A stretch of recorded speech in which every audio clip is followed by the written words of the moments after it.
తల్లికి వందనం నేను చెప్పాను. అన్నదాత సుఖీభవ ఇచ్చింది మీకు చెప్పాను.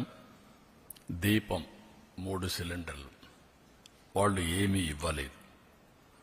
ఇంకొక పక్కన మీరు చూస్తే మత్స్యకారుల భరోసా మేమిచ్చింది మత్స్యకారుల సేవలు మొత్తం 1,29,178 మందికి ఇచ్చాం. 259 కోట్లు. వాళ్ళు ఇచ్చింది 1,09,231 109 కోట్లు. వ్యత్యాసం 150 కోట్లు అదనం. 19,947 మంది అదనంగా ఇస్తున్నాం. ఇది కాకుండా ఈరోజు ఎన్టీఆర్ భరోసా ఇది చూస్తే వాళ్ళు ఇచ్చింది మొత్తం 21,630 కోట్లు సంవత్సరానికి. మేము ఇప్పటికి ఇచ్చింది 34,000 కోట్లు ఒక్క సంవత్సరంలో. వ్యత్యాసం 12,370 కోట్లు. అంటే బటన్ నొక్కుతున్నా సమీక్షం ఇవ్వడాలని మాట్లాడే పెద్దలకి ఇవన్నీ అర్థం కావాలి. ఆ రోజు చేసిన పని రాష్ట్ర ఆర్థిక పరిస్థితిని చిన్నాభిన్నం చేశారు, విధ్వంసం చేశారు. అభివృద్ధి అనేది ఎక్కడ కనపడే పరిస్థితి లేదు.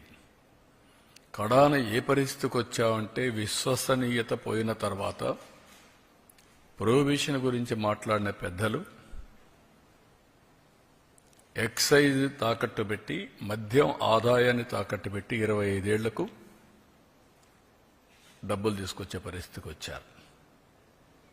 ఇంకొక పక్క ఎంఆర్ఓ ఆఫీసుల్ని హాస్పిటల్స్ని తాకట్టు పెట్టి అప్పులు చేసే పరిస్థితికి వచ్చారు. నెలవారీగా జీతాలు ఇవ్వాల, పెన్షన్లు ఇవ్వాల, రిటైర్డ్ పీపుల్కి ఎవరికి జీతాలు రాని పరిస్థితి, ఎప్పుడు వస్తుందో ఎప్పుడు రాదో టెన్షన్లో బతికిన పరిస్థితి. ఈరోజు ఒక పద్ధతి ప్రకారం 94 సెంట్రల్ స్పాన్సర్ స్కీమ్స్లో 94 కూడా డీఫంక్ట్ చేసిన ఘనత. ఇవన్నీ కూడా ఆర్థిక వ్యవస్థ నిర్వీర్యం చేయడానికి పనికొచ్చాయి, అస్తవ్యస్తమైపోవడానికి పనికొచ్చాయి. ఈరోజు అన్నా క్యాంటీన్ మీరు చూస్తే మొత్తం 204 పెట్టాం. 2 కోట్ల మందికి ఇప్పటికీ అన్నా క్యాంటీన్లో భోజనం ఏర్పాటు చేసే పరిస్థితికి వచ్చాం. 4 కోట్ల భోజనాలు. 21 టెంపుల్స్లో అన్నప్రసాదం ఉచితంగా పెడుతున్నాం. ఇవన్నీ కూడా ఒక సుపరిపాలనతో సాధ్యం. ఆ సుపరిపాలనలో కూడా మొదటి అడుగు. అదే మరిగా మేము దీంట్లో మీరు చూసినప్పుడు చాలా స్పష్టంగా నేను అనేకసార్లు చెప్పాను,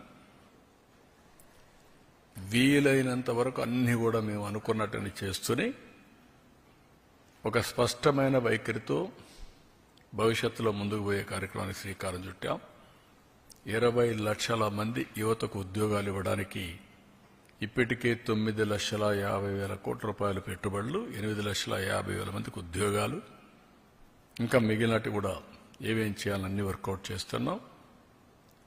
లోకేష్ గారి ఆధ్వర్యంలో ఆయన చైర్మన్గా ఎంప్లాయ్మెంట్ జనరేషన్ ఇన్వెస్ట్మెంట్ ప్రమోషన్ ఈ కార్యక్రమాన్ని కూడా కన్సర్న్ మినిస్టర్స్ వర్కౌట్ చేస్తున్నారు. అదే మరిగా వారికి నిరుద్యోగ భృతి కూడా, అంటే ఈ 2 లింక్ చేసి ఏ విధంగా చేయాలి, వాళ్ళ స్కిల్ డెవలప్మెంట్ ఎటు చేయాలి, వర్క్ ఫ్రమ్ హోమ్ ఇవన్నీ కూడా ఎటు తీసుకుపోవాలనో అవి కూడా వర్కౌట్ చేస్తున్నాం. ఫైనల్గా ఏవైతే చెప్పామో అన్నీ కూడా ఆడబిడ్డ నిధిని P4కి లింక్ చేస్తున్నాం. ఎందుకంటే అన్ని